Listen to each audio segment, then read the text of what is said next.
Dakta Radio, bijak dan cerdas. Dakta Radio bijak berinformasi cerdas berinteraksi. Rekan Dakta KPU Kabupaten Bekasi berencana untuk menambah jumlah perolehan kursi dan merubah atau menambah daerah pemilihan atau dapil pada pemilu 2024 dari sebelumnya 6 dapil. Bertambahnya dapil dan kursi ini merujuk pada jumlah penduduk Kabupaten Bekasi yang diprediksi berjumlah 3 juta pada akhir tahun nanti, dan saat ini di bulan Desember angkanya sudah mencapai 2,9 juta penduduk. Sebagai kontestasi pemilu 2024, DPD Partai Umat juga tidak setuju terkait dengan wacana perubahan atau penambahan dapil tersebut. Kita akan memperbincangkan hal itu bersama dengan Ketua DPD Partai Umat, Haji Daris. Dakta Radio, bijak dan cerdas. Assalamualaikum warahmatullahi wabarakatuh, Pak Haji Daris. Pak Haji Daris, bagaimana tanggapannya dari Partai Umat soal wacana perubahan dapil yang direncanakan oleh KPU Kabupaten Bekasi? Gini, aku agak kurang sepakat tentang perubahan dapil menjadi 6 dapil menjadi 7 dapil atau seperti apa. Tuh, karena begini, kader-kader khususnya sekarang anggota dewan. Nah, dia sudah mengelola dapil itu selama 5 tahun. Termasuk reses dibiayai negara, dia turun di dapilnya. Begitu mau pemilihan dirubah. Dia harus punya dapil baru, orang baru dan lain sebagainya, pemilih baru. Itu tidak mungkin. Gitu kan? Nah, harusnya sekarang pemilihan sekarang jangan dirubah. Kalau mau dirubah itu harusnya setelah pemilihan untuk pemilihan yang akan datang. Tuh, agar nanti diproses reses, diproses turun ke warga berdasarkan dapil baru yang akan pemilihan akan datang. Itu kita kan merawat dapil nih. Dan merawat dapil itu diinstruksikan oleh undang-undang. Dan kita dibiayai negara. Tuh, sekarang 50 anggota dewan, berapa biaya resesnya? Itu miliaran. Turun ke dapilnya. Ya kan? Nah, begitu mau pemilihan dapilnya dirubah. Gimana kira-kira? Jangan dong. Tuh, biar dapil yang dirawat dia memilih dia. Nah, besok tuh baru dapil berapa yang akan dirubah, dapil apa yang akan ditambah. Kalau untuk penambahan kursi yang nantinya akan menjadi 55 kursi di pemilu mendatang, bagaimana tanggapannya, Pak? Tentang bagaimana dengan penambahan jumlah penduduk yang akibatnya menambah jumlah kursi. Tuh, kan bisa saja yang jumlah penduduknya banyak kursinya ditambah. Kan gak ada masalah. Misalkan dapil 6, yang kemarin jumlah penduduknya sedikit sekarang bertambah, yang akhirnya menjadi bertambah 8 kursi, tambah saja 1 menjadi 9 kursi, karena penduduknya bertambah, kan nggak ada masalah, mudah sekali, iya kan? Nah, begitu juga di tempat lain. Nah, begitu juga ada penambahan kursi dari jumlah penduduk dari 55 menjadi dari 50 menjadi 55. Karena di September kemarin ya, September kemarin kita 2 juta 9 sekian ya, 2 juta 9 sekian. Mungkin sampai Desember Januari ini mencapai 3.000 lebih dan mengakibatkan penambahan kursi menjadi 55 dari 50. Nah, itu kan nambah 5 kursi itu tinggal ditambah aja terhadap wilayah yang jumlah penduduknya bertambah signifikan. Tuh, nggak usah harus ngacak-ngacak dapil dong. Artinya kursi boleh ditambah, sedangkan dapil tidak perlu dirubah ya, Pak ya? Karena memang sudah menjadi konstituen dari anggota DPRD di periode sebelumnya. Kalau penambahan kursi didukung atau tidak didukung, itu kan undang-undang. Iya. Tuh, artinya kalau memang jumlah kita penduduk sudah 3 juta, itu harus 55. Karena memang hak kelola memang udah rumusnya. Nanti kalau kurangnya dewannya kurang, nanti ngurus masyarakatnya kurang.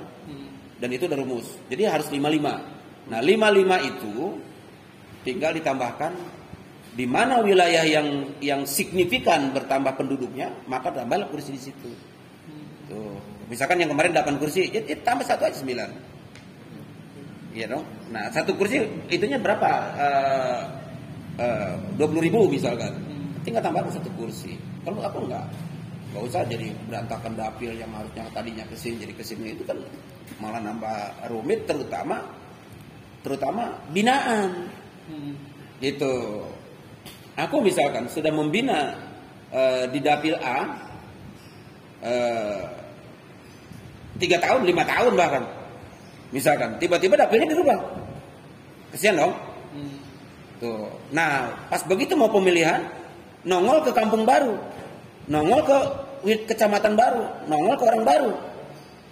Bagaimana kira-kira? Konstituennya beda. Dan ini yang harus dipikirkan sama KPU, sama undang-undang. Gitu. Sekarang di DPRD, tuh, dia turun ke masyarakat selama dia jadi dewan 5 tahun. Bahkan reses yang dibiayai negara dia turun di dapilnya. Besok tiba-tiba dia mau pemilihan, dapilnya dirubah. Bagaimana kira-kira? Nah, ini tidak fair. Jadi harus dipikirkan oleh KPU ya? Iya, Pak KPU harus memikirkan hal ini. Tapi kemarin sudah aku kasih masukan. Nah, kalau memang mau berubah dapil, mungkin setelah pemilihan. Tuh, agar dia merawatnya di dapil yang akan datang di proses pemilihan begitu. Nah, dampaknya bukan hanya sekedar ke situ. Kan orang memilih pemimpin, memilih wakilnya itu orang sudah dikenal. Enggak tiba-tiba datang begitu kan? Nah, ini harus dipikirkan juga. Gitu. Berbicara mengenai persiapan Partai Umat dalam menghadapi pemilu, sejauh ini bagaimana untuk persiapan dari Partai Umat di Kabupaten Bekasi?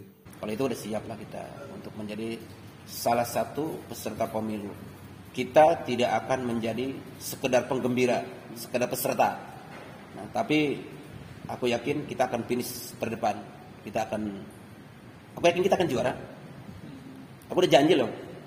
Kemarin waktu 10 November di depan Bupati, di depan tokoh-tokoh nasional, iya kan?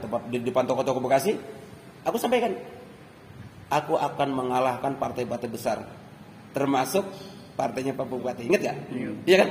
Itu bukan nantang, bukan sombong, itu terkonsep dengan baik nama kita. Dan insya Allah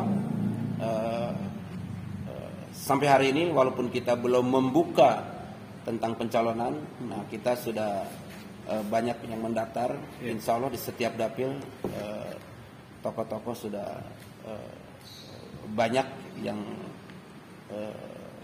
bahasa kasarnya sudah banyak yang mendaftar lah di kita. Nah, insya Allah kita akan mengisi dengan tokoh-tokoh, bukan hanya jadi dewan besok. Insya Allah kita akan memperbaiki Kabupaten Bekasi secara signifikan. Ini kan juga persoalan terkait dengan keterlibatan perempuan dalam politik. Partai politik juga saat ini cenderung masih kurang dalam memenuhi 30% kuota perempuan. Kalau dari Partai Umat sendiri seperti apa, Pak Haji Daris? Nah, saya kan sudah pengalaman sekali dulu kan. Nah, dulu salah satu orang yang diprotes media tentang perempuan yang aktif itu Dewan Gerindra dulu, waktu aku masih di Gerindra, ingat nggak? Iya kan? Nah, itu aku tidak akan menciptakan perempuan-perempuan sekedar jadi dewan yang cuma dandan nyisir pakai bedak, pakai pewangi, tidak. Besok partai-partai umat ini aktivis-aktivis yang ada. Kan sekarang tuh lihat kemarin, iya kan? Insya Allah lah, tidak ada bedanya nanti perempuan partai umat yang jadi dewan, termasuk prianya. Gitu. Kita tidak akan, perempuannya tidak akan hanya sekedar pelengkap, tapi memang aktivis-aktivis Kabupaten Bekasi sekarang sudah di Partai Umat. Aku malah yang terdaftar di KPU malah 40% kayaknya perempuan sekarang. Itu 40% di KPU. Iya, anggota dari struktur. Banyak banget, bahkan malah nggak tertampung di struktur, malah masuk ke bidang-bidang semua. Gitu. Itu 30% perempuan sangat tidak masalah buat kita, karena dari jauh-jauh hari kita udah persiapkan untuk aktivis-aktivis perempuan Kabupaten Bekasi masuk di Partai Umat. Ya, secara detailnya ini teknis, enggak aku buka ke publik secara rincinya gitu ya. Nah, tapi alhamdulillah aku punya ramuan untuk menyatukan, untuk membuat mix antara tokoh masyarakat, tokoh eksternal dengan tokoh internal. Dan ini aku membuat beberapa agenda baru, program baru, rumusan baru untuk Partai Umat leading di garis depan. Sebagai mantan anggota DPRD 2 kali dari PAN dan juga Gerindra, seperti apa Pak Haji Daris melihat persoalan yang ada di Kabupaten Bekasi? Melihat Kabupaten Bekasi masih saja carut-marut, bahkan cenderung menurun.